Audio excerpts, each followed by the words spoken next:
Welcome to Let's Face the Facts, the rewatch podcast for the classic sitcom, The Facts of Life. Join us each week as we synopsize, analyze, criticize, and ultimately idolize the show. And now, here's your host of Let's Face the Facts, the wonderful David Almeida. Thank you, Matthew Arter. Welcome back. Another show, another week. Thank you for downloading and pressing play. I'm on the horn already with Matthew. We are ready to go with this special, I believe the term is Betwixt episode is the term that Matthew has declared we now must use, or he will hurt me. Hi, Matthew. Hi, David. How are you today? It's very early.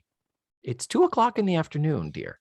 That's very early. Oh, okay. Sorry. Won't go any further diving or delving into that.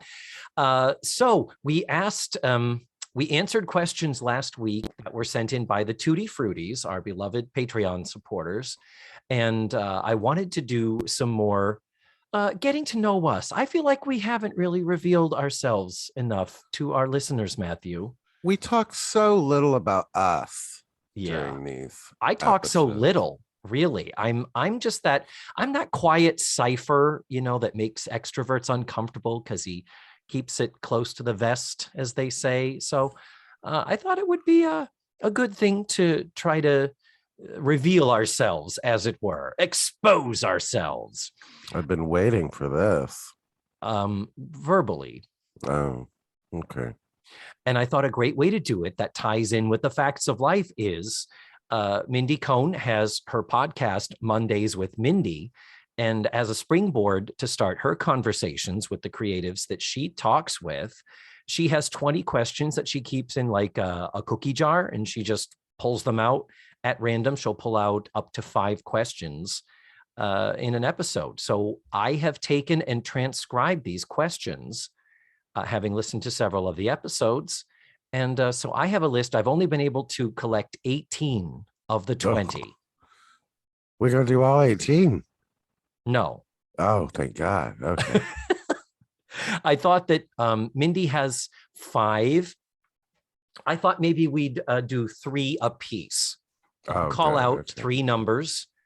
Pick a number between 1 and 18 for yourself, and then I'll let you do it for me as well. So we'll kind of go back, but we both need to answer all the questions. So ideally, we're both going to answer 6 questions, and hopefully hilarity will ensue. Pick a number between 1 and 18, Matthew. 10. 10. If you could have dinner with any 3 people, living or dead, whom would you pick and why? Oh, God. God, I hate this question because I don't know how to answer it. Oh, I would. Jesus. Would you really? No. That would be the last. That would be one of the last people.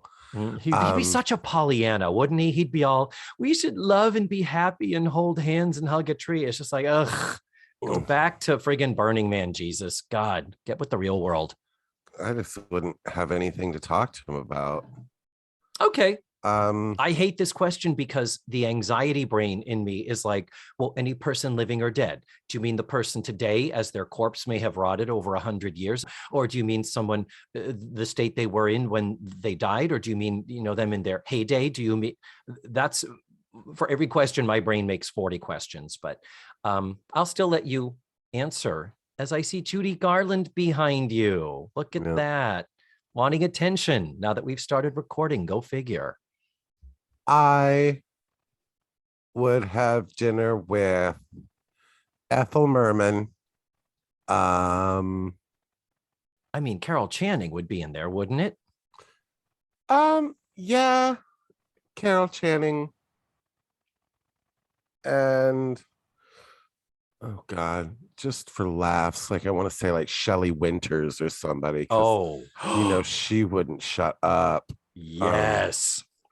Like later years, Shelley Winters when she was out of fucks to give. And she would just go on TV shows and be like, well, Ann Miller was a cunt. And they'd be like, oh, we're sorry. We're sorry that she just said cunt on Good Morning America. I fucked all my leading men. Yeah. I fucked Marlon Brando. Smallest dick I ever saw, Marlon Brando. You're right. That would be great. I don't know. There's so many that I would like to sit down and just hear them talk. Like Mitzi Gaynor's still alive. Oh, and that bitch has stories. Fuck yeah. I don't know. Frank Sinatra. I might like to have dinner with him. Mm-hmm. Just to see like how close to the mob he actually was. Yeah. Because that's a question you'd bring up over dinner. So the mob stuff, Frank. Did people really get killed for asking you inappropriate questions at dinner? Did that happen? I hear you got JFK elected. What's that about? I'd probably like to sit down with Jerry Herman just because I love every single piece of music he's written. Mm-hmm. That'd be a good one. I, of course, think of Stephen Sondheim. Like that to me is kind of one of the creative gods out there. But you hear varying stories that Sondheim can be a little prickly. You're like, he might not be the best dinner companion, depending upon the company that you're keeping. So there's that. I think Dolly Parton would just be a ray of sunshine and a breath of fresh air. And I'm not that huge a Dolly fan per se, but I just think personality-wise and admiring her film work, I'm like, I think Dolly would just be a great person to have at dinner. Her film work? I'm from Massachusetts. We didn't listen to country music in Massachusetts. So first time I ever laid eyes on Dolly Parton was 9 to 5. Well, yeah, which she was playing herself, for God's sake. Let's not kid ourselves that she's some great actress, for God's sake. Are you disparaging the movie Straight Talk? Yes. Co-starring the wonderful James Woods, who also is supposed to be a breath of fresh air. That fucking asshole. Yeah, that poor put upon white man, James Woods. No, Dolly is one of those where it's just be Dolly Parton. Just that's all we need from you. Yeah. I don't need you to act. That's why she always casts herself in every movie she casts herself in. She's an angel.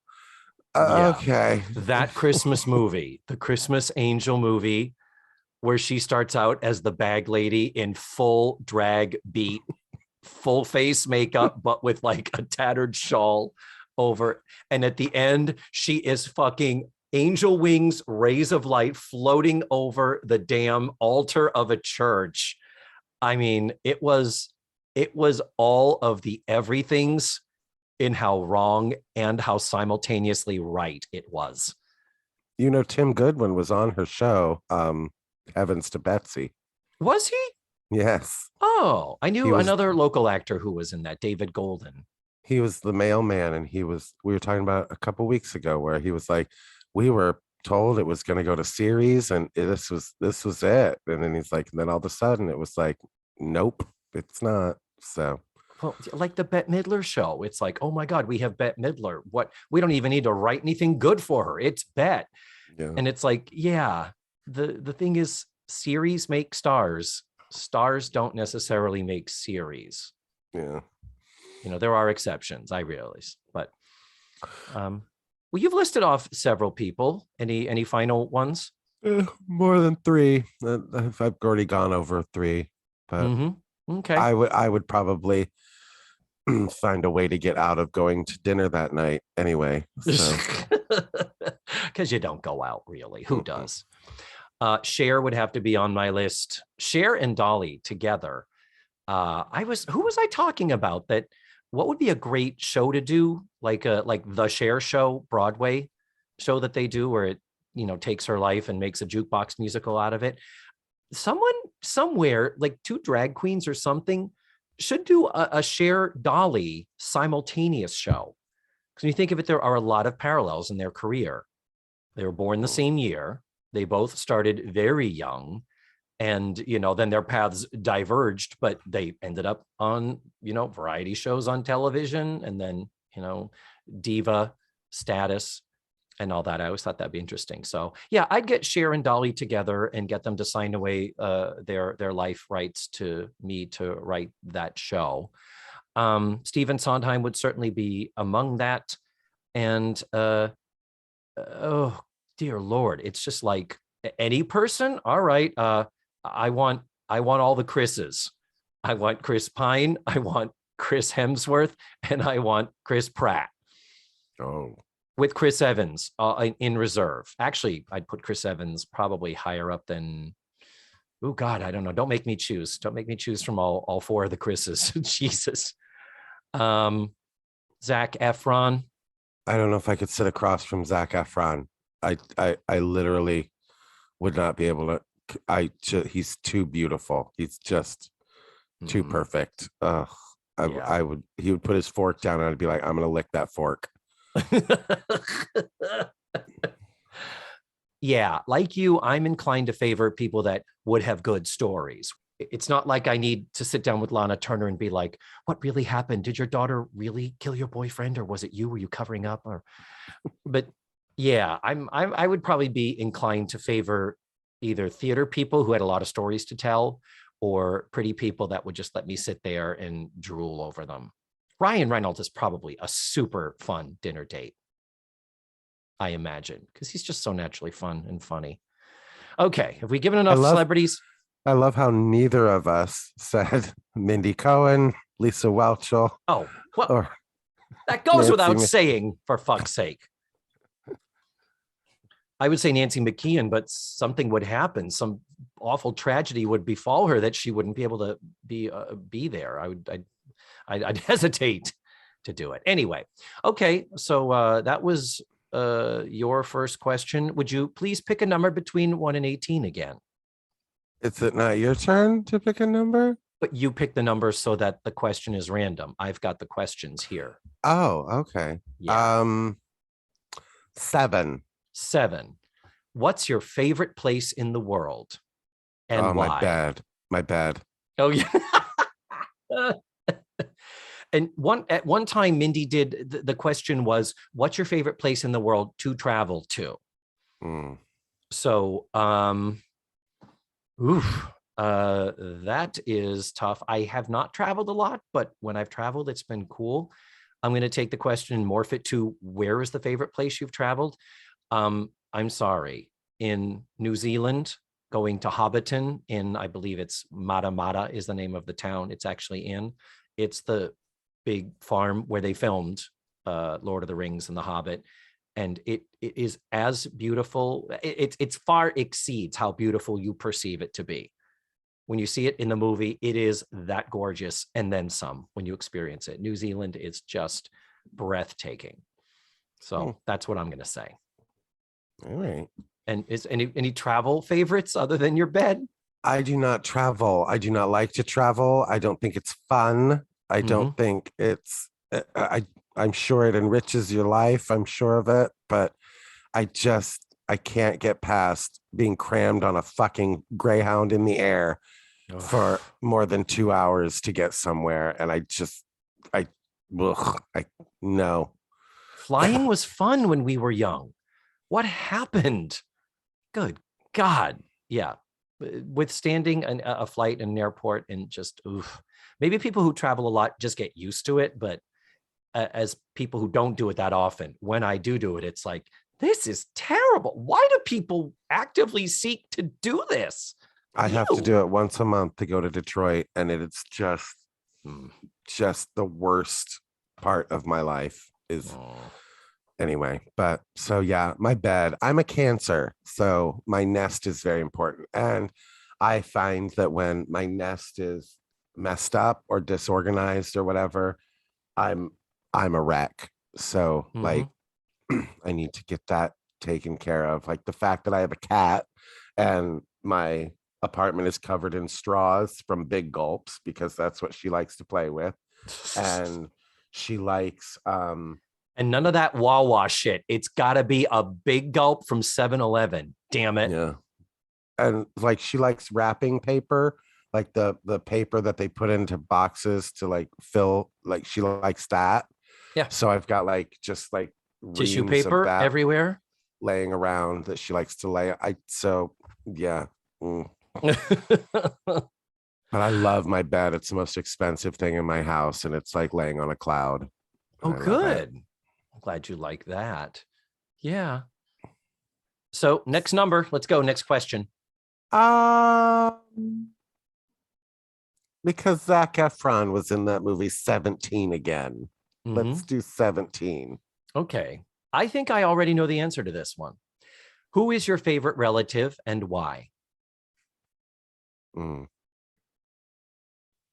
That's tough. Isn't it though? Isn't it?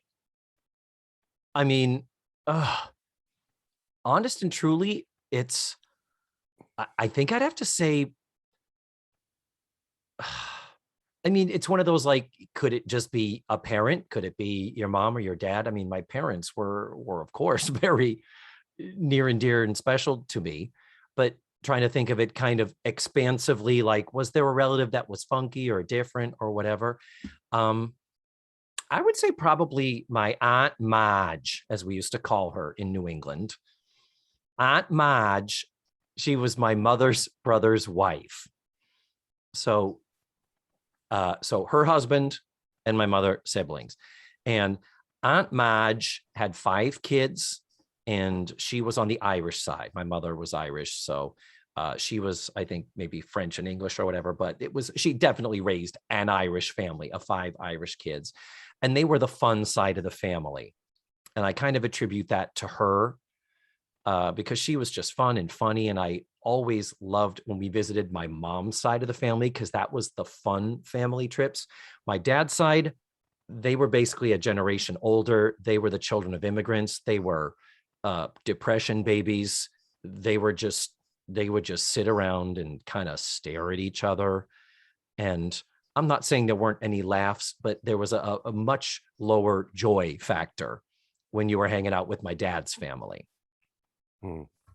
So I'll say Aunt Madge, dearly departed. We lost her.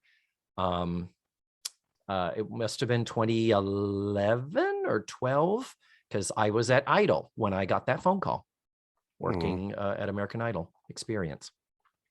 How about you? Well, I mean, obviously my parents are my favorite relatives. They're the only ones that are alive still. What about your foul-mouthed grandma? That was yeah, but she's been gone for so long. Like, I mean, it's easy to say that. They make so few mistakes when they're dead. But and my uncle, who introduced me to so many things, like I would like to say him too. But I mean, to this day, when something happens to me, the first person I have to call is my mother. So yeah, I mean, say that. Like my grandma, she's the one who bought me my Truly Tasteless joke book when I was 6. Yes. And then taught me how to deliver the lines. I remember one joke her teaching me how to deliver was Sammy Davis Jr. was getting on the bus, and the bartender said, "Hey, Sammy Davis Jr., get in the back of the bus." And Sammy Davis said, "But I'm Jewish." And the bus driver said, "Well, in that case, get off." Oh, fuck. Jesus Christ. And I remember my grandmother telling me how to say that punchline. She coached you. Yeah. Oh, the Truly Tasteless Jokes books. There's a thing from the 80s that I wonder if they sold those over our heads. Yeah. The chapter with gay jokes also contained the AIDS jokes. Thank you. Needed another ding to my self-esteem and another little straw on that beautiful pile of self-hatred. Well, I love that. That's so funny you say that, because they were separated into chapters. They were like Black jokes, Hispanic jokes, handicapped. They were awful. They were so bad and fucking hilarious. One of them, they did a Truly Tasteless Etiquette. So it was like a Dear Abby spoof, but under the same, Blanche Knott, Knott, clearly a pen name for a group of comedic writers. But the two that stick out to me is Dear Blanche. My wife is always on a diet, and she's concerned that oral sex might be fattening. Is it? And Blanche Not responds, Dear whoever, oral sex is only fattening if your cock is smeared with peanut butter, which of course it should be at all times. And the other one I love is, Dear Blanche, what should I say when I'm at a party and I accidentally spill red wine on my host's white carpet? And the response is, oh shit. I think that shit is funny. Okay, well, there's that. And just the last thing to say is my sister right now, my sister is one of my best friends, really and truly. So, you know, in terms of favorites, my sister is a super important part of my life right now. And at the same time, I also have a cousin. Actually, she's the daughter of a cousin, and she's married, has a little kid who's about, I think he's 8 years old. And they are the coolest parents. They're up in Brockton. They're still up in my hometown. They cosplay. They go to the cons with the kid. They are raising him with like gay people are okay. Like they're totally allies. They've taken him to pride parades and stuff. They are, I got to stop talking about it. I'm going to start crying. They're doing right by that kid. And that touches my heart so deeply. So there. Okay. It's like a Barbara Walters interview. Don't get through it without the tears.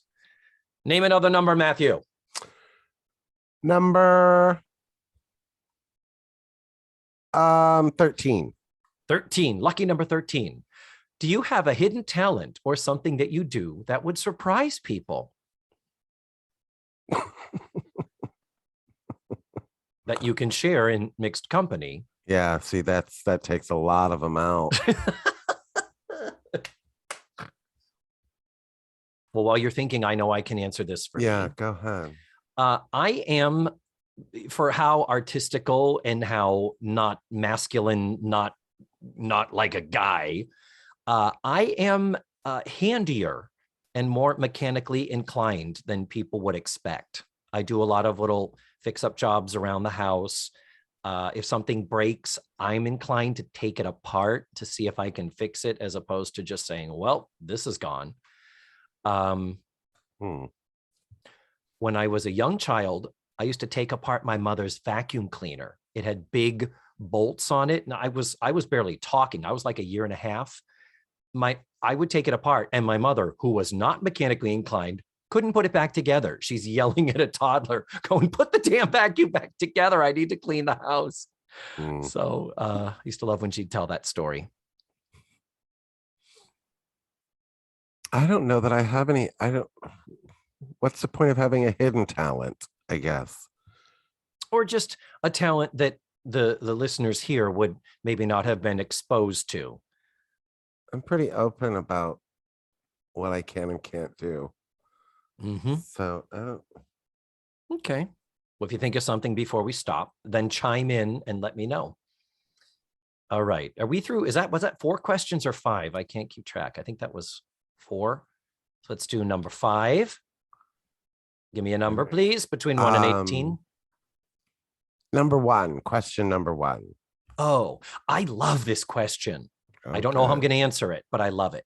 What is your best habit? What is your worst habit? And again, anxiety brain kicks in with, what do you mean by habit? Habit as in something physically I do every single day, or habit as in some sort of a life thing? I mean, is it making my bed, or is it, feeling a sense of peace and at one with the universe? And it's like, turn off my goddamn brain. My best habit is responding to, is keeping in touch with people, I think. Like, I'm one of those people that will like randomly text somebody and just to find out how they're doing. I've tried to do that. I've been better about that since the pandemic. And it was my sister, let's mention my sister again. She's the one that said, you can just text people hey, was thinking about you, hope everything is okay, type of a thing, hope all is well with you and the family kind of a thing. You can just make it a closed statement. And if they choose to respond, great, but you're not putting the burden on them like, oh, well, fuck, now I got to give David a life update when I'm too busy to even live my life or whatever. And knowing how busy all of us actors are trying to keep up with people, it's hard. It is so difficult. I guess one of my habits is making time for my friends, I guess. I will try to do that. But again, if it means going out, I'm like, nah, we're good.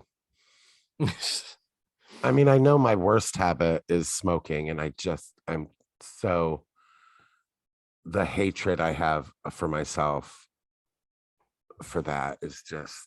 You've cut back on that though recently, haven't you? Yeah, but still, every time I have one, I'm like, disgusting. Why you're gonna die. Why are you doing this? You're just, it's disgusting thing. This is one of the many reasons you're fat and can barely climb stairs. And so yeah, it's. I would take that, not that we are being asked to answer these questions for each other, but I would say your worst habit is you are so tough on yourself. You need to be a lot more lenient. But there's nothing to me. Okay, I hear you. No, I would rather be hard on myself and be the first one to make the joke than have people being like, "Ugh, Matthew Arter thinks he is just fucking amazing," and he's not. Gilda Radner talked about doing that because she was a heavy child, so she always talked about making the fat jokes first and doing it, the self-deprecating humor, which is very easy and fun to do because you can be as vicious as you want to be and not hurt someone else's feelings. But I think it's the person who said it's really more self-defecating humor. You're really just shitting on yourself. And after a while, you got to be careful because what your ears hear, the same way you have to make affirmations out loud, just thinking them in your head is not enough. You say them out loud so that your ears can hear your voice saying them for them to take better. I believe that also can work in the negative, that people like us who pride ourselves on our senses of humor, cutting down our own selves, we got to be careful we don't do too much, because otherwise we're going to start believing our own self-promotion. Interesting. What is my best habit? What is my worst habit? I could answer it with one thing, is perspective. I think I'm good at stepping back from a situation always and thinking, okay, is there something here I'm not seeing? Is there a bigger picture that's bigger than just me and what I want? But that's also my worst habit, because that's anxiety brain stuff. That's just overthinky. Oh God, did what I say, was that offensive to people? Is that, it's one thing to be thoughtful and mindful, but there is a tipping point where it also can hurt. And the other worst habit I've got is and I think you will be able to identify with maybe, is I attach far too much of my self-worth based on my appearance and based upon 5 or 10 pounds that I'm carrying. And then I lose 10 pounds and then I find something else to be unhappy with about myself physically. And that spills over into, and that's why I'm, not able to attract a mate. That's why I got to get busy and do all this stuff and this exercise stuff, and fuck, what's wrong with me that I can't just go to the gym every day? And then all of that overthinky, critical self-talk starts, and it's a terrible habit. I need to go back to therapy. Let's just say that. We are ready now, Matthew, for question number 6, and this is going to be our last one. Just going to do 3 and 3. That way, we still have some left over for maybe a future Betwixt show that we might do down the road. So, last one. Pick a number 1 through 18. Lay it on me. Since it's the 6th one, question number 6. Oh, when was the last time you cried? Well, what time is it? Well, let me see. Let's check the clock. How long ago I was talking about my cousin raising her kids so beautifully. Last time but before this, last time I cried. Have you watched the most beautiful train wreck ever on Netflix? The Princess Di musical, Diana. No. Please do, Matthew. It is 80s fucking tastic. William Ivy Long did the costumes, and the costumes are amazing. A lot of them are ones where you're like, yep, that's what she wore. I remember that and things, but it is so campy, and people have loved to hate watch it. I love it because it is so crazy. But there is the scene where Diana, kind of at the height of her self-promotion time, goes to an AIDS clinic and meets some of the gay men there. And wanting the publicity, she says, well, why don't we take a photograph? And in a song, the gay men say, we can't. And one of them's like, my family doesn't know. And one of them is like, I could get kicked out of my flat. And oh my God. And they're all dressed like 1980s. They look like the men that we saw and watched go through the AIDS crisis. And it was just a reminder of how far we've come and the time we grew up in, growing up in the 80s and understanding that you are different, the amount of stigma and shame that was attached to being gay in the 80s. And that all came flooding back to me. And I did not expect this bizarre musical to take me to such an emotional place, but it was like, oof. And that shit you never shake off. You never shake it off. And I don't think people can comprehend what that does to how we relate to sex almost. It was like, not only did you feel like what you were feeling was super wrong and super terrible, but then to be put on top of it. Oh, and by the way, if you do act on your feelings, you can die from it. So that'll mess with your head as a kid.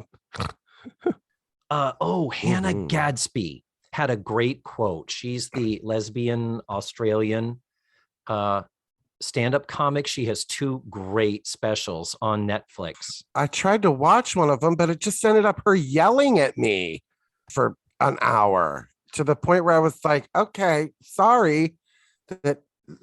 Like it was like an hour of her having therapy. And I was like, okay, it's getting a little dark.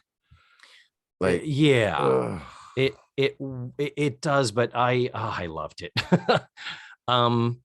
And whenever the first one, I think it was called Nanette special, she says something to the effect of, when a child's brain grows up bathed in shame, it cannot make the synaptic connections that grow into self-worth, or something to that effect. I don't know if it was an actual science-based statistical quote or if it was just an idea of hers, but I so wholeheartedly agree as far as,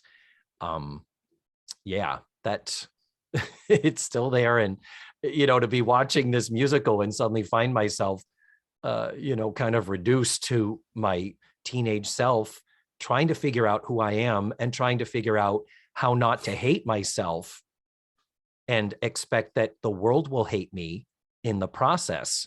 It's oof. Kids today have it awfully easy. I mean, it's still not easy, but they have it so much easier, I should say.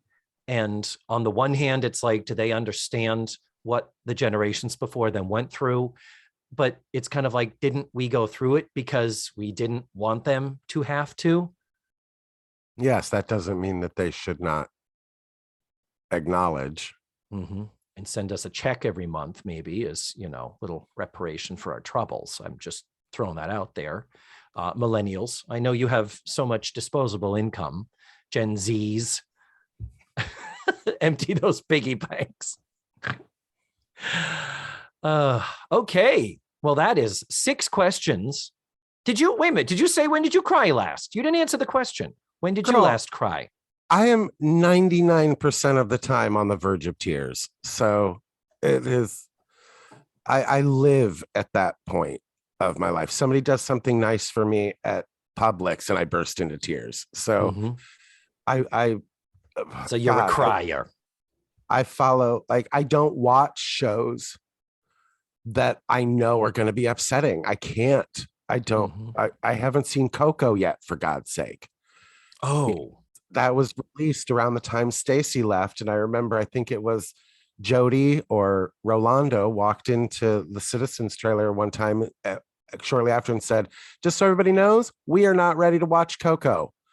Like, and so I still haven't seen it yet. I have on Instagram, I follow like these good news movement accounts, and it's like they'll show a video of like a dog sitting outside his owner's hospital room, you know what I mean? And like, I'm a mess. Or that fucking tweet storm that has been reposted so many times, where this guy goes up to his room and finds a cat who has given birth to kittens and is like, "These are my cats now." And like, have you read that whole tweet? Oh God, it's just, I'm a burst into tears by the end of it. So I'm 99% of the time on the verge of tears. So like, I'm not emotionally stable.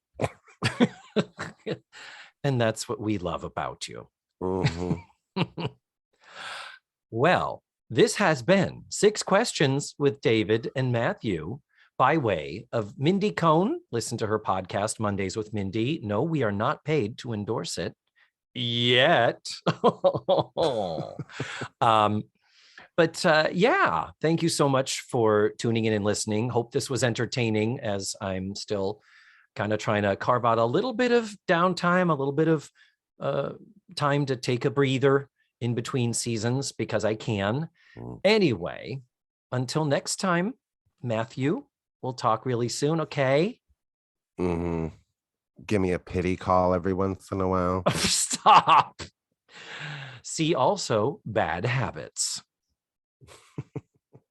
So until next week, guys, thank you so much for listening. And remember, do you want to say it again like you did last week? The facts of life are all about you.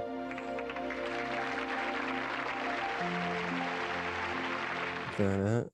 Yes. Yep. There it is. Nailed it. Look at how good and amazing I am at saying that line. Are you? Let's Face the Facts was created, produced, written, hosted, and edited by the wonderful David Almeida. Our theme song was beautifully arranged and recorded by Ned Wilkinson. Please visit FaceTheFactsPod.com for supplemental photos and videos, links to social media, and ways that you can support the show. And don't forget to subscribe, rate, and review. This is Matthew Arder saying tune in again next week for another thrilling episode of Let's Face the Facts.